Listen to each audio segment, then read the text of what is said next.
turabandanya na teme yacu ivuga ngo Ubukristo si idini. So nimba Ubukristo atari idini, Ubukristo ni iki? Video ya mbere twarabonye idini icarico. Uno munsi tuguma turabe rero Ubukristo ni iki. Reka tuze kwifashisha ijambo riri mu byakozwe n'intumwa igice c'13. Turahera ku murongo wa 22 gushika kwa 26. Vende iravuga ati ngo inkuru yabo ishika mu matwi y'ishengero Yerusalemu. Batuma Barnaba ashitse muri Antiokia. Nawe amaze gushikayo abonye ubuntu bw'Imana biramunezereza. Arabahanura bose ngo bamaramaze mu mitima kwifatanya akaramata n'umwami Yesu, kuko yari imico myiza. Umurongo wa 24 bavuga ngo kuko yari imico myiza yuzuye mwemu yera no kwizera. Abantu benshi bagwirikana ku mwami Yesu. 25 avayo aja itaruso kurondera Sauli. 26 ngo amubonye amujana muri Antiokia.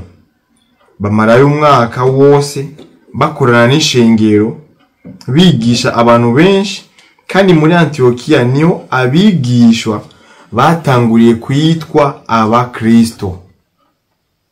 Imana yabwicubahiro cyane. Twarashoboye kubona idini. Idini ni iki? Tubona ngo ni umugwi w'abantu baja hamwe kugira ngo barondere Imana. Abo bantu rero kugira baje hamwe ategereza kuba ariho umuntu umwe yazanye iciyumviro, abandi bagaca bakurikira uwo muntu yazanye ico ciyumviro cyo kurondera Imana. Bakaba bafise ukuntu bizera ko ugo kwizera kwabo gushobora kubashikana ku Mana. Ariko twaje gusanga yuko idini ridashobora kugushikana mu ijuru, kubera ko igihe cyose umuntu yagerageje kurondera Imana ntabwo yayironse, ntabwo yayishikiriye, ntabwo vyigeze bikunda. Ariko mu isezerano rishasha niyo tuza kubona urukundo Imana ikunda umuntu, icitamo kuza kumwironderera. Yamwirondereye gute? Yatanze umwana wayo kugira ngo uwo mwana itanze uwumwizera ntafe rubi, ariko ngo uwizera uwo mwana wayo aronke ubugingo budashira. Imana yabwicubahiro cyane. Rero Ubukristo si idini niyo teme turiko turigako. No munsi tuguma turabese Ubukristo niki. Ugiye kuraba muri iki gitabo cy'ibyakozwe n'intumwa, ni igitabo cerekana intumwa za Kristo, ibyo zaciyemo, ibyo zakoze, n'ukuntu twebwe abizera Kristo tukwiye kwitwara, ko tukwiye kugenda, ko tukwiye gukora. Kino gitabo niyo tuza kubona izina Abakristo canke izina Ubukristo aho ryatanguriye. Izina Abakristo ni ryatanguye igihe Kristo aza ku isi. Oya, izina rya Kristo ryatanguye igihe abantu batanguye kwizera Kristo, canke igihe abantu bizeye Kristo batanguye kugaragaza Kristo, batangiye kugaragaza imico ya Kristo, batangiye kugaragaza urukundo babonanye Kristo, batangiye kugaragaza ubushobozi babonanye Kristo. Nico gituma ngaha kuri umurongo wa 22 bavuga ati ngo inkuru yabo ishika mu matwi y'ishengero. Ibyakozwe n'intumwa igice c'11 ku murongo wa 22 aravuga ngo inkuru yabo ishika mu matwi y'ishengero Yerusalemu. Inkuru y'abantu bavuga nga n'abantu ni abizeye Kristo, zijya ntumwa za Kristo, ngo inkuru yabo ishika mu matwi y'ishengero Yerusalemu. Ngo batuma Barnaba ngo ashitse muri Antiokia. Baca bamutuma Barnaba ngo agende muri Antiokia kumenya ayo makuru. Nawe amaze gushikayo, Barnaba amaze gushika muri Antiokia, ngo abonye ubuntu bw'Imana biramunezereza. Abonye abo bantu bizeye Kristo, abonye intumwa za Kristo, abonye ingene zikora, abona ubuntu bw'Imana. bica biramunezereza ngo arabahanura bose ngo bamaramaze mu mitima kwifatanya akaramata n'umwami Yesu. Barnaba arababwira ati mukomeze kwifatanya akaramata n'umwami Yesu ngo kuko yari mico myiza. Umurongo wa 24 ati ngo kuko yari mico myiza. Kwifatanya n'umwami Yesu Barnaba aje gusanga ari imico myiza. Turaza kubona ngo ni mico myiza. Bwa mbere iyo mico imeze gute? Ngo yuzuye mwemu yera no kwizera. Ni mico myiza yuzuye mwemu yera no kwizera. Ngo abantu benshi bagwirirana ku mwami Yesu. Umurongo wa 24 uravuga ati ngo kuko yari mico myiza yuzuye mwemu yera no kwizera. Ngo abantu benshi bagwirirana ku mwami Yesu. Avayo aja i Taruso kurondera Sauli. Amubonye amujana muri Antiokia. Bamarayo umwaka wose bakorana n'ishengero bigisha abantu benshi. Ngo kandi muri Antiokia niho abigishwa batanguriye kwitwa Abakristo. Mu gice cya 11 ku murongo wa 26 mu gitabo cy'ibyakozwe n'intumwa niho tuza kubona ijambo Abakristo ritanguwe kuvugwa muri Bible. Imana yabwicubahiro cyane. Abakristo rero ngo niki? Abakristo canke Ubukristo tuza kubibona kuri uyu murongo wa 24 mu gice c'11 mu gitabo cy'ibyakozwe n'intumwa ngo ni mico myiza yuzuye mwemu yera no kwizera. Ubukristo rero ni mico myiza yuzuye mwemu yera no kwizera. Imico myiza yuzuye mwemu yera no kwizera. Ubukristo ubundi tuvuze ngo Ubukristo ni izina ryanditse ngo Ubukristo. Iyo unabu ni akajambo bongereza kuri Kristo, ku izina Kristo. Ukuye ko ako kajambo ubu ucusigara na Kristo. Ni kuvuga ngo ako kajambo kaza kwerekana uno muntu Kristo canke iri zina Kristo imico yiwe canke uko ameze. Nk'ubu bavuga ati ngo umuntu ari umurundi afise imico y'ikirundi, bati ngo afise imico ndundi, imico y'ikirundi. Rero ayo bashaka kuvuga rero umuntu nawe bacha bavuga ubumuntu, ngo ubuntu. Donc umuntu ko ameze ushaka kuvuga ukuntu umuntu ateye, uvuga ati ngo uyu muntu ameze nk'ukuntu uyu muntu ameze, uca wongirira akajambo kavuga ngo ubu canke mu Giswahili bavuga ngo Ukristo. Donc Ukristo ni akajambo mu Giswahili kavuga ngo Ukristo ni ukuntu umuntu ameze. Mu Kirundi ngo ubu ukuntu umuntu ameze, donc ukuntu Kristo ameze. Baza kuvuga ati ngo Ubukristo. Ntabwo rero ako kajambo kaza kwerekana ngo idini rya Kristo, oya, kaza kwerekana ukuntu abantu bizera uwo muntu bameze, canke akantu kerekana uwo muntu Kristo. Donc nk'ubu dufate, urashobora kubona nk'ingeso ziwanje ukazibona mu yundi muntu. Rero mu kuvuga ati ngo uno muntu ameze nka Dirck, uvuga ati ngo dufate ubu Dirck, donc ateye nka jewe, avuga nka jewe, ameze nkanje, ukuntu yitwara ni nka jewe. Rero Abakristo si abantu bari mu idini. Abakristo ni abantu bitwara nka Kristo. Imana yabwicubahiro cyane. Kuri 24 avuga ati ngo yasanze ari imico myiza. Donc kugira ngo iryo jambo Abakristo ritangure kuvugwa, basanze ari abantu bafise imico myiza yuzuye mwemu yera no kwizera. Kubera ko mwemu yera ni presence y'ubushobozi bw'Imana. Rero mwemu yera ni ubushobozi Imana ariwe Kristo yasigiye abamwizera. Niyo bati ngo ni byiza ko nogenda, ko ninagenda nzobasigira umwiza. Navyo ni tuzovyiga mu ma video ari imbere. Ariko sibishaka gushika ko kuri umwanya nshaka ko twiga Ubukristo icarico. Wumve neza nimba uri umukristo aho uri uko ukwiye kumera. Nimba aho uri umukristo, wumve ngo nturi umukristo kubera ko uri mu idini, uri umukristo kubera ko wizeye Kristo. Imana yabwicubahiro cyane. Nico gituma Kristo aje ku isi ntabwo yigeze ashinga idini. Uzoshake usome Bible yose na namwe uzosoma usange ngo ngo jewe ndatanguje iyi dini. Oya, kuko misiyo yiwe ngaha ku isi ntabwo kwari gushinga idini, kwari gucungura isi, kandi Kristo yaje gucungura isi. Hama abamwizeye rero Kristo nibo baca bitwa abakristo. Ntabwo abitwa abakristo ari abantu basenga mu idini ry'abakristo. Abitwa abakristo ni abantu bizeye Kristo.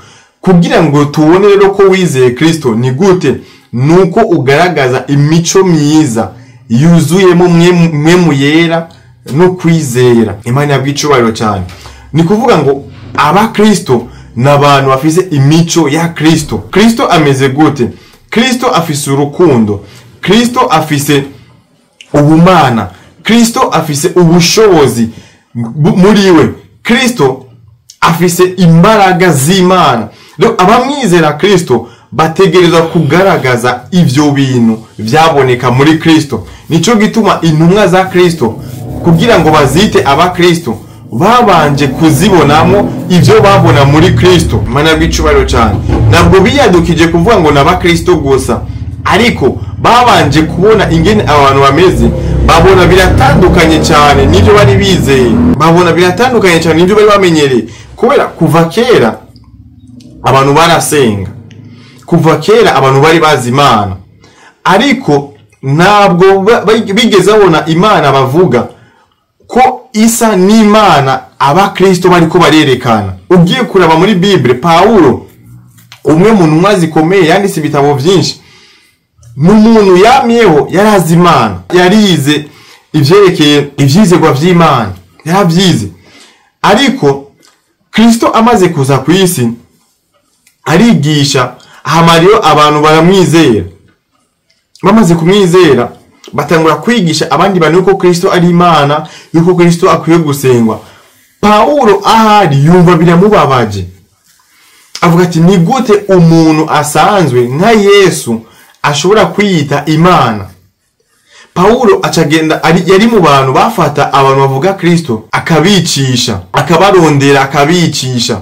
Paulo hama umunsi umwe agiye kubarondera aho bari binyegeje, kwa bari harageze igihe babatoteza, abakristo babatoteza, barahunga. Ariko uguhunga kwabo ni kwatumye bahagarika kuvuga Kristo, babandanije bamuvuga.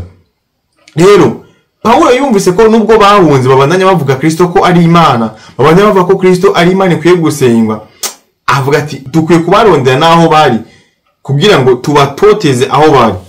Paulo ari mu nzira agenda kubarondera, ahura na Kristo. Rero aramumurikira ngo abone umuco mwinshi, aca yumva ijwi yamuga ati ngo Paulo, ngo Sauli, Sauli. Arabaza ati ngo ni ikiga mwami? Ati ngo urinde? Ambaye ati ngo ni jewe uri kurarondera, ni jewe Kristo uri kurarondera. Kuva uwo munsi Sauli aca ahishurirwa ukuri kwijambo ry'Imana. Ugiye kuraba Sauli ariwe Paulo yari umunyedini, kubera ko yarondera Imana biciye mu nguvu ziwiwe, yarondera Imana biciye mu bikorwa. Rero bivanye no kurarondera Imana biciye mu bikorwa, bivanye no kurarondera Imana biciye mu idini, agaca yibaza yuko ayizi. Ariko umunsi umwe abona umuco uramurasiye. Yesu aramwibwira ati ni jewe uri kurarondera. Amaze kumwibwira, Sauli kuva uwo munsi yaciye atangura kwiga canke kumenya ukuri kwijambo ry'Imana, ukuri kubumana, ukuri kubukristo. Sauli yaciye ahindurirwa izina ba Paulo. Kuva uwo munsi yaciye aba umuntu wa mbere mu bandi mu kwamamaza Kristo. Kubera kuba umukristo ni kuva mu idini ukamenya ati ntabwo ndi umunyedini, ndi umukristo. Idini ryamyeho kuva kera, ariko ubu Kristo bwabayeho igihe Kristo aje ku isi. Urashaka kubwira kino kintu, Yesu Kristo ntabwo ari umukristo, kuko abakristo ni twebwe twizera Kristo. Yesu Kristo we ni Kristo. Niyo mpamvu ubu Kristo butandukanye n'idini. Muhammad yatanguje Islam, nawe nyene no Islam. Umve kino kintu neza, Muhammad no mu Islam kubera ko yatanguje idini rya Islam. Buddha no mu Buddhism kubera ko yatanguje idini nawe nuko nyene. Ariko Kristo ntabwo ari umukristo kubera ntabwo yatanguje idini ry'abakristo. Twebwe turaba Kristo kubera ko tugaragaza imico yuzuye mu kwizera namwe mu yera vya Kristo. Imana bw'icubahiro cyane.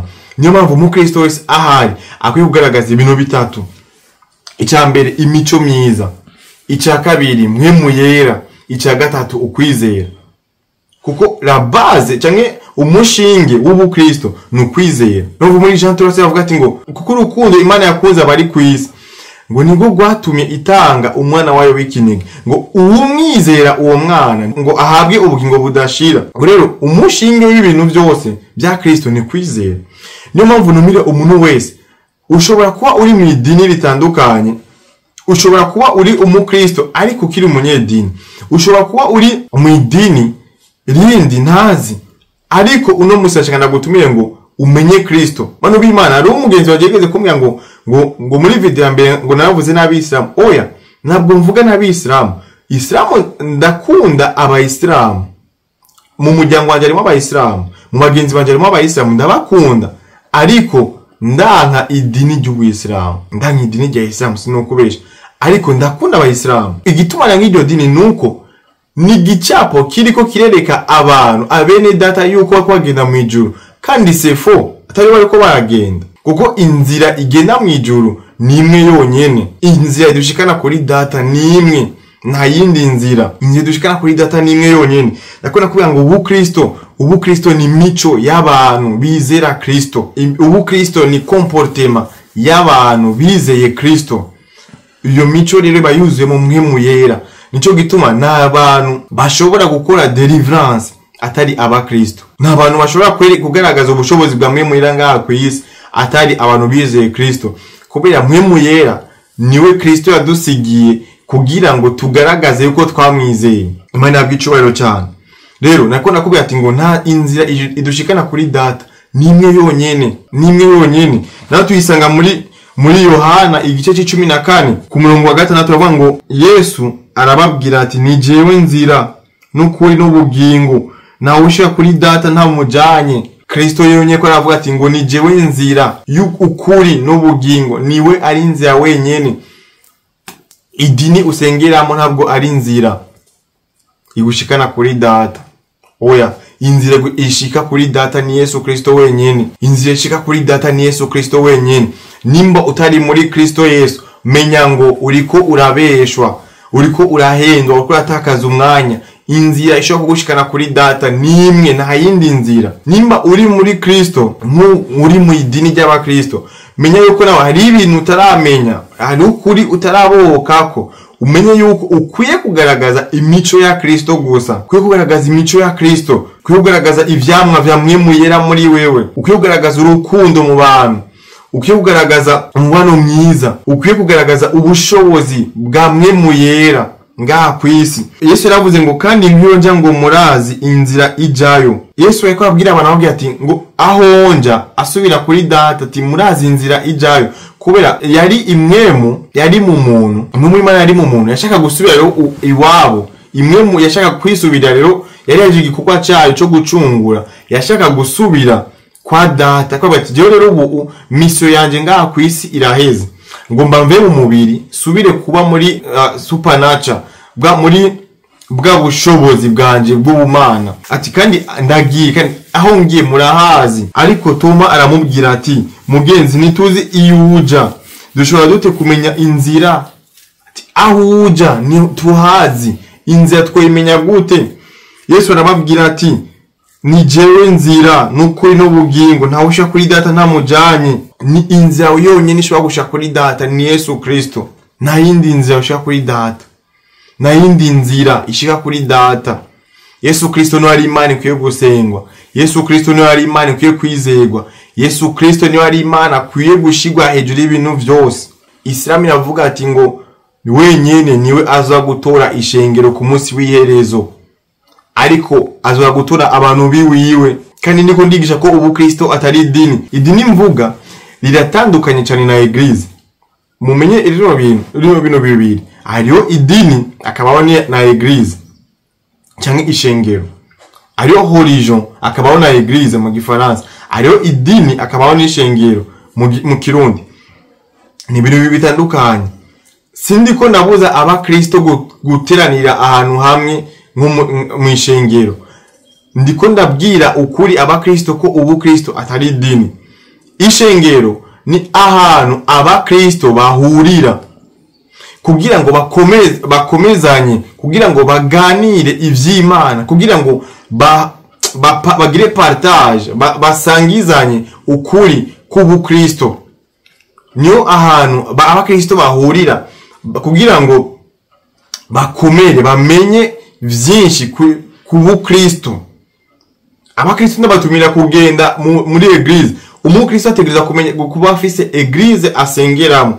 Umukristo ategereza kuba afise ahantu ahurira muri n'abandi bakristo. Ariko aho hantu muba nibisigura ko ari dini. N'ahantu muhurira mugasenga, n'ahantu muhurira mukavugana, kuko kuva kera intumwa zahurira ahantu hamwe hama zigapartaja ubushobozi bw'Imana, zigapartaja ijambo ry'Imana. Ariko ntibahura nk'abanyedini, bahura nk'abakristo. Imana bw'icubahiro cyane. Uno munsi niko nagutumira ngo aho uri mwene data umenye ukuri. Ushobora kuba umaze imyaka myinshi uri mu kutamenya, ariko niwo mwanya kugira ngo umenye ukuri. Umenye ngo inzira yonyine ishobora kugushikana mu ijuru ni Kristo. Kandi kwizera Kristo nivyo bica bigutuma uba umukristo. Nta kindi kintu gishobora kugutuma kuba umukristo atari kwizera Kristo gusa. Nta kindi kintu gishobora kugushikana kuri data atari kwizera Kristo. Idini nirishobora kugushikana mu ijuru. Idini rizokwereka ko riragutwara, ariko hari umunsi rizogushikana ahantu ubone ko inzira irangiye, ko inzira iheze, bidakunda ko ubandanya kandi bidakunda ko urengana. Utangure kwiyumvira mbega kubera iki namaze imyaka yanje yose ndi muri bino bintu kandi atabiko birantwara. Ariko inzira turisire twizeye, inzira yo kwizigira ko ishika nimwe yonyene, kubera niyo nzira n'ukuri n'ubugingo. Yarabivuze ngo ntawuza kuri data atanciyeko. Ayaragiye arashika kuri data, n'ubu ni hari yicaye uburyo bwase. Imana yabwicubere ikikwereka yuko Ubukristo ari realite, ko ari ukuri. Nuko Yesu Kristo aje kuducungura yaciye agenda. Biblia itubwira ngo yicaye uburyo bwase. Ni kuvuga ati iyo nzira turi ko turacamo twebwe ni ave, ni ukuri. Iyo nzira y'Ubukristo yo kwizera Kristo ni ukuri, kubera ko Kristo yaravuga ati iyo onja murahazi. Tumara wazi ngo twomenya gute iyo uja n'inzira atayo tuzi. Mwandi majambo Kristo ko agenda mu ijuru aho twese dushaka kugenda. Akavuga ati iyo onja murahazi. Tumara avuga ati aho hantu ugenda naho tuzi, n'inzira nayo tuzi. Kristo aramuga ati rero reka nababwira inzira, inzezo bashikana jewe aho onja kuri data nimwe, ni jewe nyene Kristo. Aravuga ati ni inzira ni jewe nyene Kristo. Imana bw'icubahiro cyane ati ni jewe nyene Kristo, nta yindi nzira muzocamwo atari jewe nyene Kristo. Ati ni jewe nzira n'ukuri, ni jewe ubugingo, ntawe ushika kuri data ntamujanye. Nikuvuga kugwira ngo ce muri iyo nzira ngo ugende ushike kuri data, nuko Kristo nyene ubwiwe akujana. Kukujana Kristo kuyo ni gute? Ni kumwizera. Apana kumwizera nk'umuvugishwa. Yesu Kristo si umuvugishwa. Oya, Yesu Kristo ni Imana. Yesu Kristo n'umucunguzi w'isi. Imana yabw'icubahiro cyane. Rero iyo nzira igenda mu ijuru, iyo nzira idushikana kuri data ariyo Kristo, ni gute twoyishikamo, ni gute twoyironka? Tubisanga mu gitabo cy'Abaroma igice c'10 ku murongo w'9. Aravuga ati ngo kuko ni waturisha kanwa yuko Yesu ari umwami, ukizera mu mutima yuko Imana yamuzuye imukuye mu bapfuye, uzokizwa. Kuko umutima ari wo umuntu yizeresha akaronka kugororoka, kandi akanwa akaba ariko yaturisha akaronka agakiza. Bano b'Imana kugira ngo uronke agakiza, kugira ngo uronke iyo autorisation, kugira ngo uronke ubwo buntu bwo kwitwa umukristo canke umukizwa. Ndakunda cyane ngene bakunda kutwita ngo turabakizwa, kubera ko twakijijwe, kubera ko barazi aho tuko turaja araho na hukuri ko tuja kuri data. Kugira ngo rero uronke autorisation kwitwa umukristo ni kwizera Yesu Kristo, Kristo umwizera gute? Ni kwatura n'akanwa kawe yuko Yesu Kristo ari umwami, yuko Yesu Kristo Imana yamuzuye muke mu bapfuye, yazutse. Niyo mpamvu yari abakristo bari muri Kristo ariko batigeze batura n'akanwa kabo yuko Kristo ari umwami n'umukiza mu buzima bwabo. Ndagutumira kugira ngo uno munsi numva ino video wature n'akanwa kawe yuko Kristo ari umwami n'umukiza mu buzima bwawe. Mana bw'icubaro cyane. Hama nimba naho uri mu mizirima ukabuzi Kristo ariko ukaba umuzi nk'umuvugishwa, uno munsi umenye Kristo si umuvugishwa. Yesu Kristo si numwa, Yesu Kristo umuvugishwa, Yesu Kristo ni Imana, Yesu Kristo n'umucunguzi. Ukwiye kumwizera nk'umucunguzi. Iyo niba turisha akanwa kawe ko Yesu Kristo ari umwami n'umukiza mu buzima bwawe ngo uzokizwa. Washobora gusubiramo n'amajambo kugira ngo uronke iyo autorisation yo kuba umukristo. Acha kuba ati ngo Mwami Yesu, uyu munsi ndakwakiriye mu buzima bwanje ngo umbere umwami n'umukiza. Uyu munsi ndakwakiriye nk'Imana, ndakwakiriye nk'umucunguzi kugira ngo unshoboze kuba umukristo, unshoboze kuba wakwizeye, unshoboze guca mu nzira n'ukuri n'ubugingo inshikana kuri data. Uno munsi ndakwakiriye ko umbere umwami, umbere umukiza mu izina rya Yesu Kristo. Urakoze. Data ndagushima, ndagukengurukira, uruwera, urahambaye. Urakoze ko hasubiye kandi kutwemera ko tumara kano kanya tuvugana ukuri kw'ijambo ryawe, turisangiza mwe n'abera. Ndakweretse uno mwene data yizeye, ndakweretse uno mwene data kuri kino video, rekubane nawe, rekumwireke mu izina rya Yesu Kristo. Oroshya imitima y'abariko barumva kubw'ubushobozi bwawe Kristo Yesu. Reka uno munsi wikwegere benshi mu bakwizera. Uno munsi wugurure imitima y'abantu benshi, impwemu z'abantu benshi bakwizere, bakumenye, bamenye ukuri kw'ijambo ryawe, bamenye ukuri kwawe, ubakure mu idini, ubiyereke, bamenye yuko uri Imana, bamenye yuko uganje gushika aho uzogarukira. Mu izina rya Yesu Kristo, Imana yabwicubahiro cyane. Amen. Ndabakunda cyane, ni mwene data umuvuga butumwa Kibeho Juste Dirck. Imana yabwicubahiro cyane. Hamwe nayaga nawe TV, ubwenge ni wo mutima, ubwenge ni wo mutima.